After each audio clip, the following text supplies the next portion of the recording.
যুক্তরাষ্ট্র ইরান পাল্টাপাল্টি প্রস্তাব বিনিময় আর আত্ম অহংকারে ঘেরা টোপে আটকে আছে যুদ্ধের সমাপ্তি। একে অপরকে কুপকাত করতে কৌশলী শর্তের চাল দেওয়ার পরও কোনো পক্ষের সন্তুষ্ট হবার মতো হচ্ছে না শান্তি প্রস্তাবের নথিপত্র।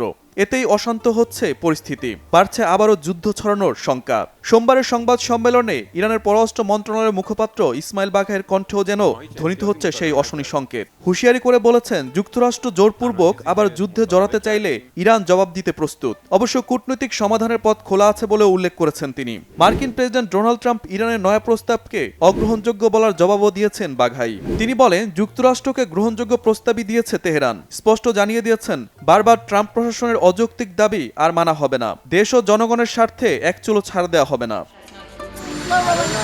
প্রশ্ন হচ্ছে, ইরানের প্রস্তাবে কি এমন ছিল যা ফিরিয়ে দিলেন মার্কিন প্রেসিডেন্ট? তেহরানের প্রস্তাব গুচ্ছের মধ্যে আছে সব ফ্রন্টে, বিশেষ করে লেবাননে ইসরায়েলের আগ্রাসন অবিলম্বে বন্ধ করা, যুক্তরাষ্ট্রের নৌ অবরোধ প্রত্যাহার, ইরানের ওপর আর কোনো হামলা না চালানোর নিশ্চয়তা এবং ইরানের তেল বিক্রিতে মার্কিন নিষেধাজ্ঞা সহ তেহরানের ওপর থেকে সব ধরনের নিষেধাজ্ঞা প্রত্যাহার। মধ্যস্থতাকারী পাকিস্তানের মাধ্যমে এসব প্রস্তাব দেওয়া হলেও যুক্তরাষ্ট্র তা পুরোপুরি নাকচ করেছে। এতে যুদ্ধ বন্ধের সম্ভাবনার পথে অনিশ্চয়তা দেখা দিয়েছে। এর কুপ্রভাবে বিশ্ববাজারে আবারও বেড়েছে জ্বালানি তেলের দাম।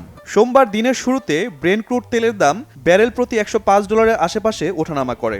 মার্কিন অপরিশোধিত তেল WTI বিক্রি হয় $100 কাছাকাছি দামে।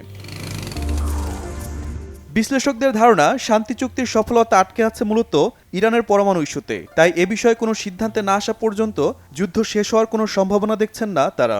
এরই মধ্যে ইরানের ইউরেনিয়াম অপসারণ না করা পর্যন্ত যুদ্ধ চালিয়ে যাওয়ার হুঁশিয়ারি দিয়েছে ইসরায়েলের প্রধানমন্ত্রী বেনিয়ামিন নেতানিয়াহু। এদিকে যুদ্ধবিরতির মধ্যে গত 24 ঘন্টায় ইসরায়েলি বাহিনীর হামলায় লেবাননে নিহতের সংখ্যা 50 ছাড়িয়েছে। Shahid Arafat, Bangla Vision, news desk.